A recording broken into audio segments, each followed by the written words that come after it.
सम्पूर्णलाई सेवा नमस्ते। म धनीराम नछुङ। अहिले चाहिँ म दिक्तेलबारी अथवा तपाईँको चाहिँ दिक्तेलको चारीमा आएको छु।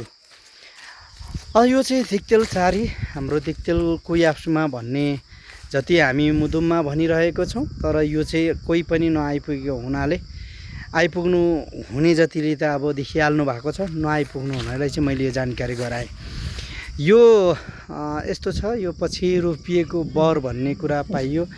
यो सिमलको यो पुरानो सिमलको रुख रे, यो सिमलको रुख चाहिँ यस्तो आदि भएको छ। यो पिपल पछि रोपिएको भन्ने कुरा छ।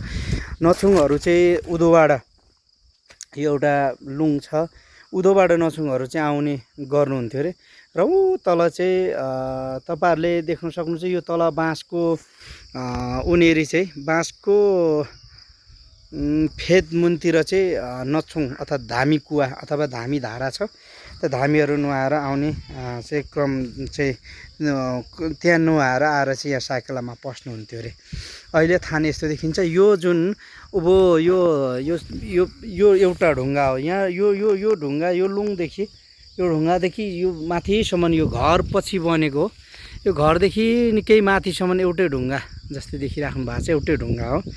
यो चाहिँ तपाईँको चाहिँ साकेलाको बेला चाहिँ यहाँ सर्पहरू अथवा नागहरू निस्कन्छ भन्ने कुरा हो। र यहाँ चाहिँ तपाईँको चाहिँ पहिले यहाँ कुवा बनाएको भेट्यौँ हामीले। त्यो कुवा चाहिँ अहिले माथिबाट गर्नुहुन्छ, यताबाट पानी लानु हुँदो रहेछ। र यो चाहिँ हामीले लगभग 6-7 वर्ष अगाडि, लगभग 9-10 वर्ष नै भयो होला, जीविसबाट, त्यतिखेर जीविस थियो, हामीले 5 लाख रुपियाँ चाहिँ निकासा गरेर यो बार लगाइएको थियौँ हामीले ढुङ्गाको। तर अहिले ढुङ्गा पनि यो बार नभएर ढुङ्गाहरू पनि सबै हराइरहेको अवस्था छ। यसलाई हामीले कसरी हुन्छ, यसलाई चाहिँ संरक्षण गर्नुपर्छ कि भन्ने कुरा हो। र यो चाहिँ खास अब यो साकेला चाहिँ पछि यहाँबाट सोलमा गएको भन्ने कुरा। र सोलमालीहरूले 2011 सालसम्म आएर यहाँ पुज्ने गर्नुहुन्थ्यो भन्ने चाहिँ बुझिएको छ र बुझिन्छ, र त्यो कुरा सत्य पनि हो। र यो चाहिँ दिक्तेलबारी, यो दिक्तेलबारी भन्ने चाहिँ यो खास यो दिक्तेलबारी है। हामीले बुझ्छौँ दिक्तेलबारी, दिक्तेल हो। यहीँबाट तपाईँको चाहिँ दिकुको तेल भन्ने चाहिँ यहाँ पर छ। यहाँ माथि, यो माथि चाहिँ दिक्कु तेल, त्यहाँ चाहिँ कोल थियो अरे दिकुको। अनि यो चाहिँ दिक्तेलबारी, दिक्कुको तेल भन्दै पछि दिक्तेल भएको छ। पारी दोर्पा हो, त्यो उताटी नेर्पा पर्छ। र यता चाहिँ मजुवा लफ्याङ चाहिँ यो पारीपट्टि पर्छ। मैले यो तपाईँहरूलाई दृश्य देखाएँ। यो किन हो भने यो साप्सु हुँदै हाम्रो पहिले चाहिँ पुर्खाहरू मातेबुङ तेम्मायुङ मातिमबाट हुँदै चाहिँ आएको इतिहासहरू पाउँछौँ यो दिक्तेलको याप्सुमा, दिक्तेलबारीमा। र यहाँ आएर चाहिँ हाम्रो यो साकेला हो। यो चाहिँ खोटाङको पुरानो साकेला भनेर चाहिँ हामी बुझ्छौँ। र यो दिक्तेलको याप्सुमा यो चाहिँ चारीको लुप्चुको भनेर चाहिँ तपाईँको चाहिँ हाम्रो उमै आउँछ, चाहिँ मुदुममै आउने भएकोले म तपाईँहरूलाई देखाउँछु। विभिन्न धामीहरूले दिक्तेलको याप्सुमा भन्नुहुन्छ, तर कस्तो छ भनेर उहाँलाई थाहा नभएकोले मैले यो तपाईँहरूलाई प्रस्ताउनको लागि यो मैले देखाएको छु। र तपाईँहरूलाई म अर्को नि जानकारी के गराउन चाहन्छु भने यो चाहिँ एकदम साकेला बारम्बार यो सबै यहीँबाट छुटेको इतिहासहरू, जस्तै अब तपाईँको चाहिँ कुराहरू छन्। जस्तै तपाईँको चाहिँ दोम्मा छागलले पनि दिक्तेलको याप्सुमा भन्छ भने, तपाईँको चाहिँ होलेसुङ छाहरूले पनि हामी दिक्तेलबाटै आएको। र तपाईँको चाहिँ विभिन्न राईहरू दिक्तेलबारीबाटै हामी चाहिँ छुटेको दिक्तेलको याप्सुमा नै हाम्रो भन्ने चाहिँ अहिले जुन तथ्यहरू निस्किरहेको अवस्था हामी पाउँछौँ।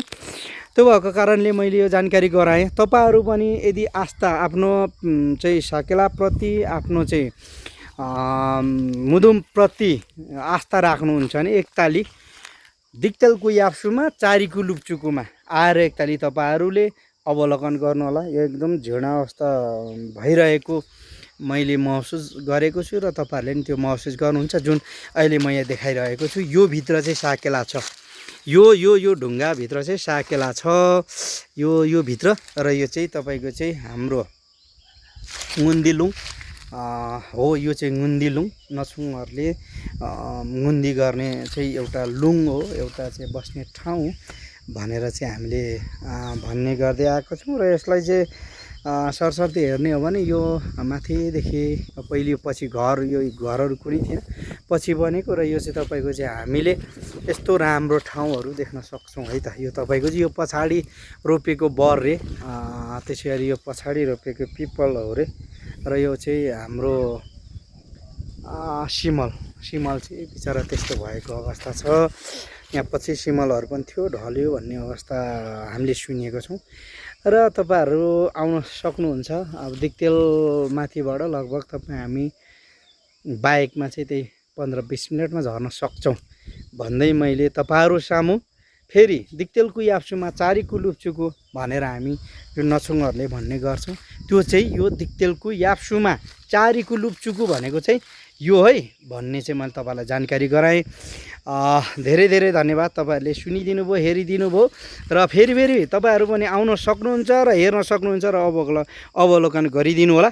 र अब धेरै नाम, अब उभौली, अब तपाईँको चाहिँ समथिङ ढोलझाम्टा बजिसकेपछि यहाँ चारी चल्छ।